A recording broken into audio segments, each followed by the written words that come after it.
Hello there, listener. Welcome back to another episode of Sex Here and Now. As always, I'm your host, Matt Lockman. I'm a licensed clinical therapist and ASECT certified sex therapist.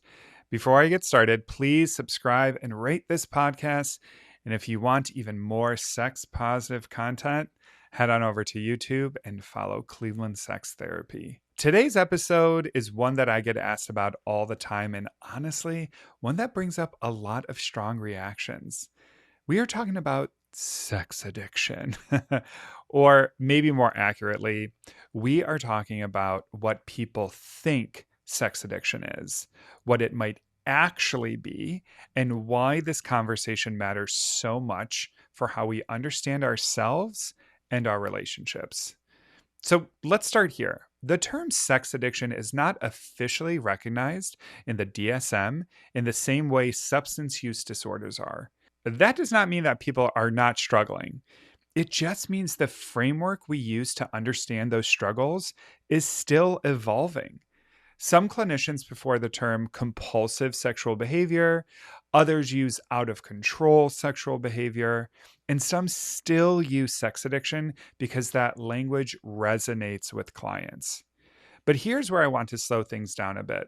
Just because something feels intense, frequent, or even distressing does not automatically mean it is an addiction.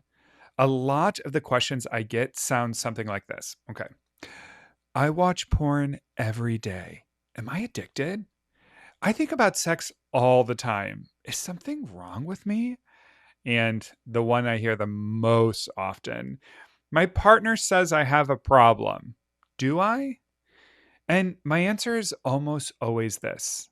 It depends.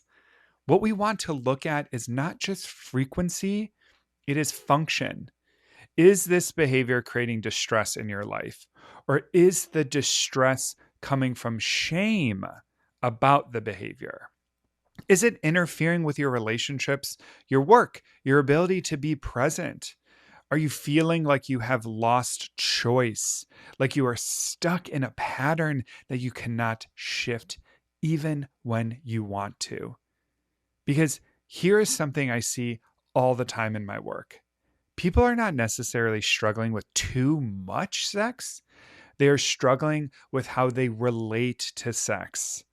Sometimes it is about using sex or porn as a coping strategy. Maybe it is a way to regulate anxiety, numb out from stress, or avoid, difficult emotions, because, we all love difficult emotions. In that case, the behavior makes complete sense. It is doing a job. The question then becomes, are there other ways to meet that need that may feel more aligned with your values? Other times, the struggle is deeply rooted in shame, especially for people who grew up in environments where sex was taboo, sinful, or just never talked about in a healthy way. So now you have desire, which is completely normal, colliding with messaging that says that desire is wrong. That tension alone can make it feel like something is out of control. And then there are relationship dynamics. One partner might label something an addiction because it does not align with their expectations or agreements. That does not mean their feelings are not valid. It just means we need to get curious about what is actually happening underneath. Is this about betrayal, mismatched desire, broken agreements, or a lack of communication? Because calling something an addiction can sometimes shut down the conversation instead of opening it up. Now, I want to be clear. There are absolutely people who feel stuck in patterns of sexual behavior that feel compulsive, distressing, and out of control. That experience is real, and those individuals deserve support, not shame. But the goal is to not pathologize sexuality. The goal is to understand it.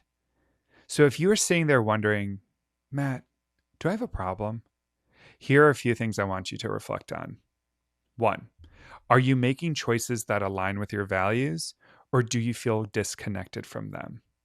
2, do you feel in control of your behavior, or does it feel automatic and hard to interrupt?